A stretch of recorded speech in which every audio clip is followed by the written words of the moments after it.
A próxima apresentação é da Wheatstone e o Jay Tyler vai demonstrar equipamentos de áudio sobre IP para estúdios.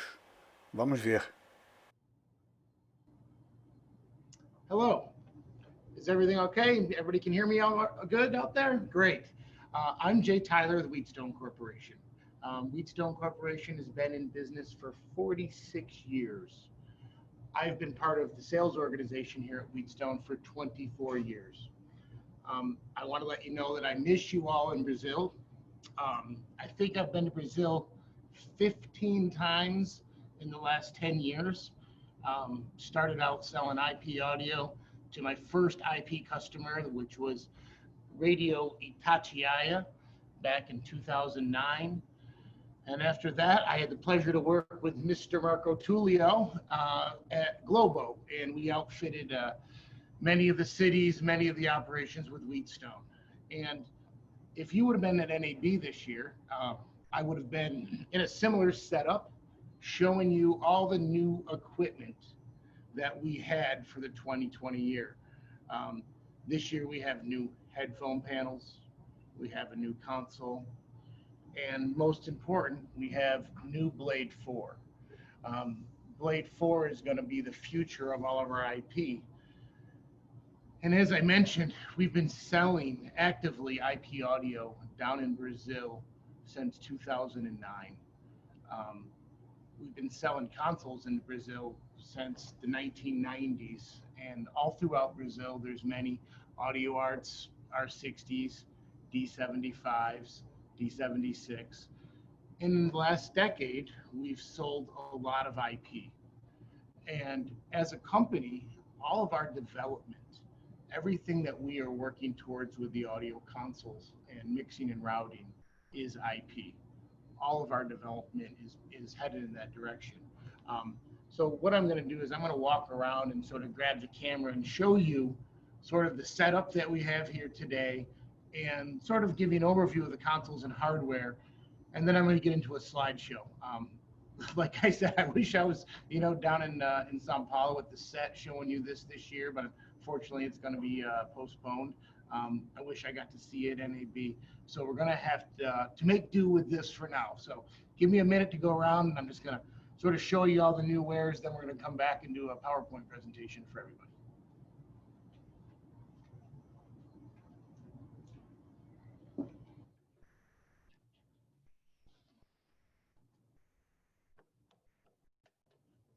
Reference here.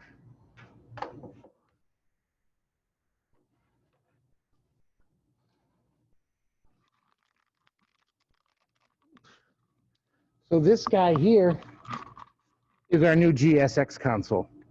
As you can see, super slim, just tabletop mount here. We did a really good job on the ergonomics of this, multicolor LEDs, nice low profile knobs. This will be something new here. We actually put a Q speaker in the board this time. It's our first console with an internal Q speaker. This guy can get a nice monitor for metering. Many people in Brazil think of Wheatstone as a radio company. We do sell large format television consoles, and this is our IP64 here. As I mentioned to Mr. Tullio, I'm a showman, so one of the things we really wanted to do was show you our equipment. And here is our blade, our first blade we ever made down there with the green display. And then we moved up to the squigglies. And now we are in 2020 with this beautiful guy. And this is the new front panel of the Wheatstone blade.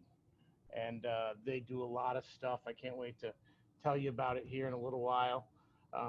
Next over here is Strata. This is a new TV board that we made. We've been really busy, and all of this stuff is IP based. The Strata here, you've got 5.1. We've got auxes, mix minus, bus minus, layers. We can mix 64 channels in this little package here. I can show you around the back. We get 2 cables. we got redundant power, and we got redundant Ethernet cables. And I think you guys are really going to like the redundancy on Blade 4. Here's a rack of blades here. And then the stage box. Now, this stage box could be for WheatNet IP users, radio or television. So we've got 16 line inputs. We've got another 16 here, which can be mic or line.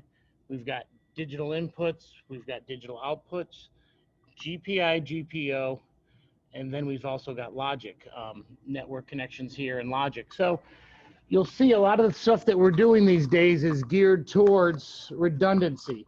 We've been building a lot of radio and TV stations for several years, and now what we're really working on is the redundancy aspect of that. So let me get this guy set up. I'm going to come back and we're going to do a quick slideshow, show you all the new features. Oh, I almost forgot this. Sorry. For you little audio arts users or anything, sometimes you just need a simple little headphone jack. Under the audio arts for 2020 would have been this little headphone amplifier. I can maybe show you the bottom here. We've got a USB power, there's audio in, there's audio out, and then there's also a GPI GPO. Depending on your mixer, you can use these little set buttons, could be a cough or a little talk back. We just give you a little closure out of there. So you've got the big jack, you got the mini jack, simple volume pot, great little headphone amp. These things sell for about $200 US, and we'll be shipping these next month. Just great little tabletop package. Here's an empty little clamshell of this. And hopefully for you guys that have been to NAB or to the SET show, you're enjoying the little J show here, because I really missed not going to NAB this year.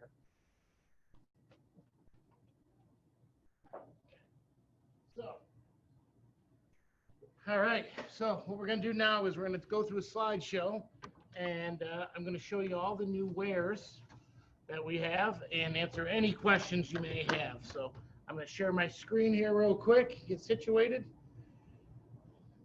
Go here, share this, and grab this audio. So. So, Mr. Tulio, can you hear me with my internal microphone okay? Perfect, perfect. All right, so here's our little set. I just figured I'd start showing you what we were looking at there. If you've been to an NAB show, you have seen our famous Wheatstone arches. And this year we built a brand new display behind the arches. You're gonna see a lot of consoles. We were all set to go to NAB.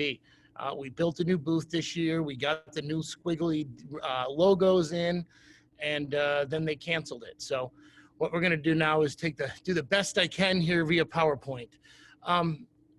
Our new baby really is the new Blade 4. We're gonna talk about that in a minute. New display, front panel USB, redundant power supplies, redundant network connections. Every feature anybody in Brazil has asked me in the last 5 or 6 years in Blades, I made sure we put in Blade 4. This is going to be the new GSX console. For big companies like Globo or Itachiaya, Tupi, Nativa, the guys that bought E6s, years ago, or E1s, let's say 9 years ago, any of the new consoles that Wheatstone makes can plug into any of the existing Wheatstone networks. So my very first customer from 2009, Mr. Carnero, if he wanted to buy one of our brand new consoles made today, it will simply plug right into his Ethernet network. The last little thing I just showed you was this little headphone jack, the headphone panel, and for little simple installs. So here we are now with IP audio. The world is moving towards IP audio. And instead of running lots of cables, most of the major broadcasters in Brazil have adopted to this type of architecture.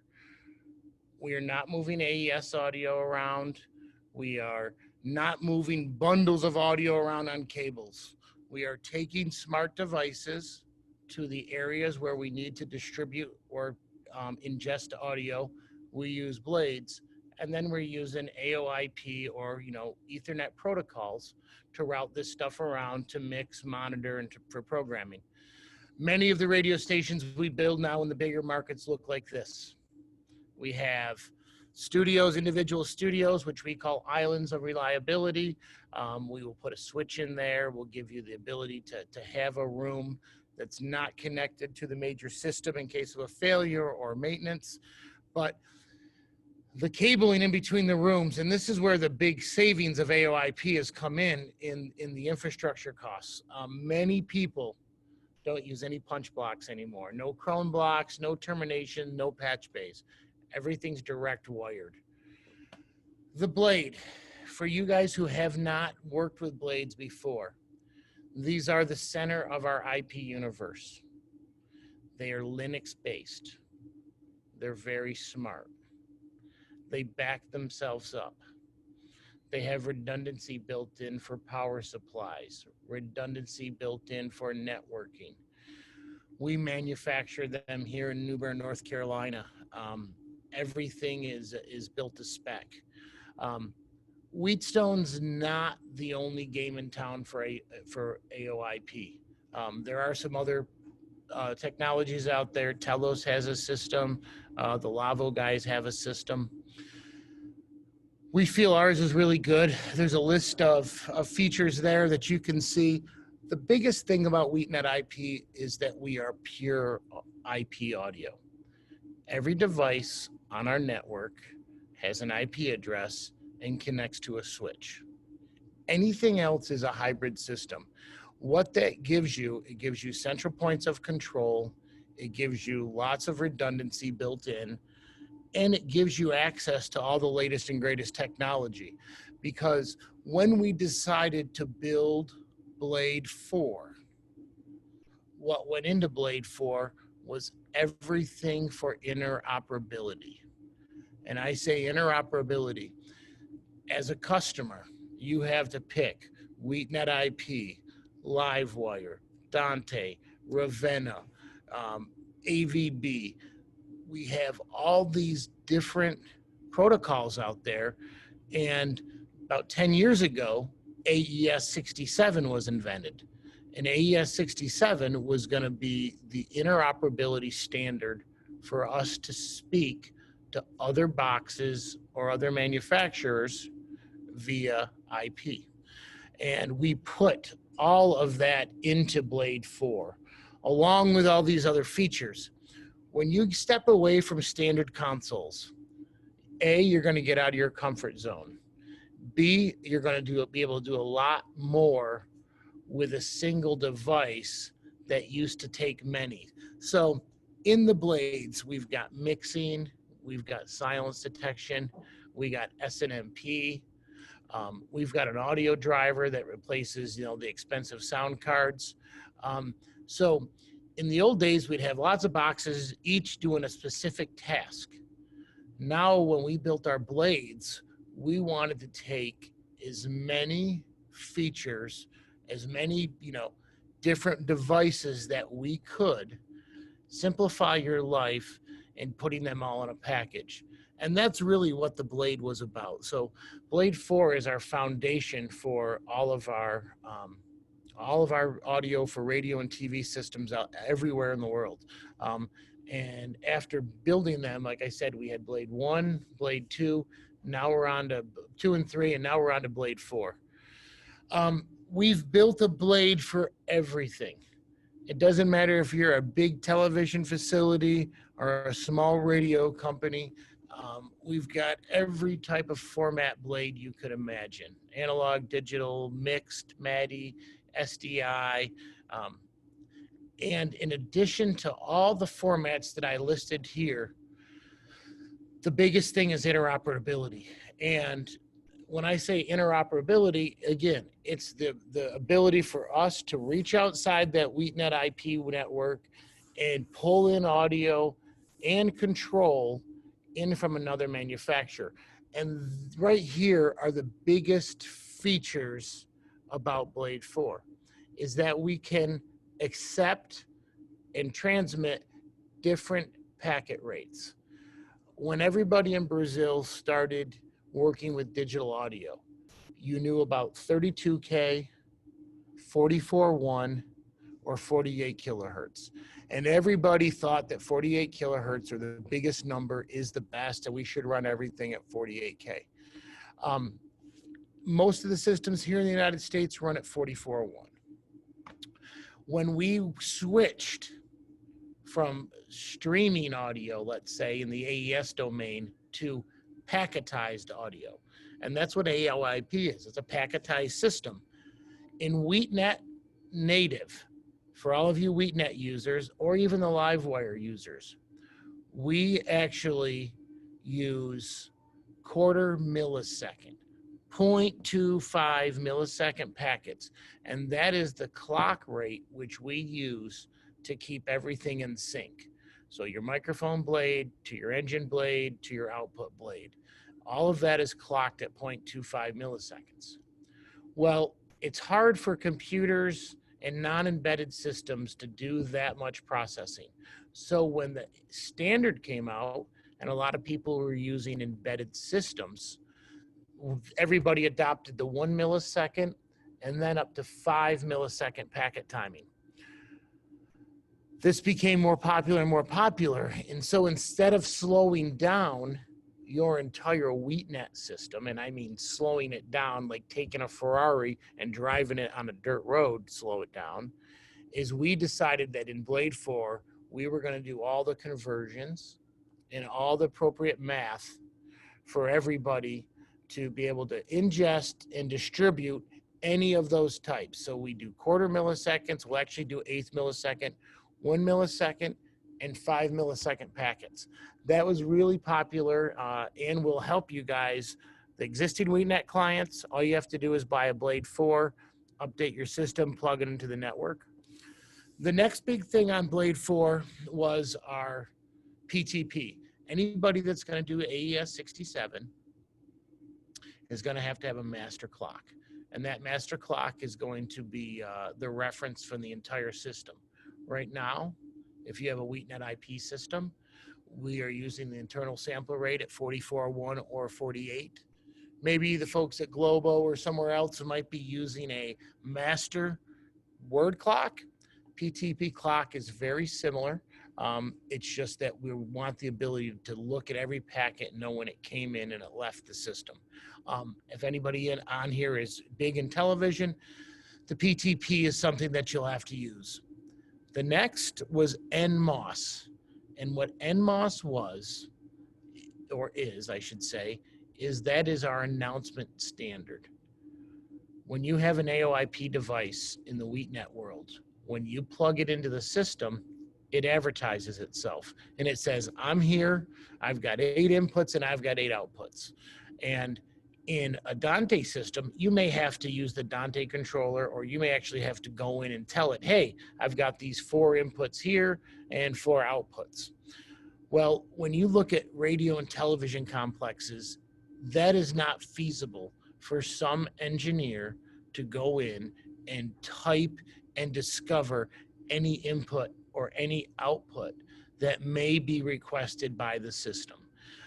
Early AES 67 devices made us do that, but now what we have is NMOS, and NMOS is an industry standard. And what NMOS is going to do is when we plug a system in, like let's say I want to talk to a Riedel intercom system. When I connect the 2 devices together, NMOS is going to be that negotiation. So NMOS is something that we have been working towards, and everybody is going to get on board with NMOS. So in the future, NMOS will be the standard for discovery, and that discovery is letting everybody know what has joined the network, what resources are available for ingest or distribution. Now, the last big thing that we've done on Blade 4, and this has been a request from the big networks for years, is we've given you 2 Ethernet jacks. The dual Ethernet jacks can operate in 4 different modes. We can stream the same audio and control and WheatNet information using now out of your A port. We can stream that both out of the A and B port. We have an admin mode where we've got a blade at another site, but I don't want to put it on the house network, but we might need to get to it, make changes, maybe hook up an XY controller, and we don't have a gigabit link out there.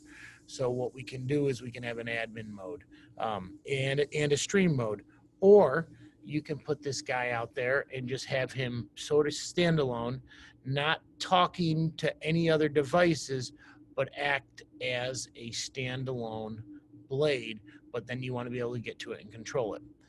The very last is popular with all the big networks, and this is called hitless switching. And that is where you've got A and B networks that come out, and the Cisco switch actually determines what is the better network condition, what is the fastest path, or in the case of a failure. These are all things that we have been working on for our Blade 4 now for 2 years. And we really think that Blade 4 is going to revolutionize the audio industry because it now can work on any network. If you're a Dante house and you want to put a nice piece of broadcast gear in there with silence detection, you know, some better, maybe more familiar connectors like our mic blade with USBs on it, you can do that. You were an Axia house now, or you've got a Wheatstone system and you want to buy an Axia phone system.